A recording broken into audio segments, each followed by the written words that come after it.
উন্নত করা, সৌন্দর্য করার দায়িত্ব এখন আপনাদের। আপনারা আমরা না থাকলে আমাদের প্রজন্ম পরবর্তী করবে, কি বলে ঠিক কিনা? এজন্য মসজিদের অনেক কাজ হয়, কমিটি আপনাদের সামনে হয়তো বলবেন।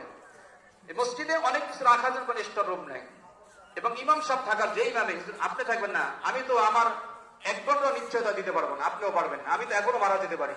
তো মসজিদে একটা ইমামের জন্য একটা বাসা দরকার, এই সেটে যেগুলো হয়তো আপনার আলোচনা সাপেক্ষ হবে, আজকে হোক 2 দিন পরে হোক, এটা আপনাদের জানানো, জানলে আপনারা দিবেন। এজন্য মসজিদে একটা বিশাল কাজ সামনে, বড় কাজ আসতেছে। এই কাজটা আপনাদের আলোচনা সাপেক্ষ হলে হবে আলহামদুলিল্লাহ, না হলে বাজেটটা টাকাটা আপনাদের ক্যাশে থাকবে, অন্য কোনো কাজ করবেন আপনারা যদি সম্ভব হয়। তাহলে ঈদুল ফিতরে, ঈদুল আজহা হয়তো সময় হয় না, ঈদুল ফিতরে একটা কম বেশি টাকা আপনারা বেশি দান করেন, ঈদুল ফিতরে দানটা বেশি করেন।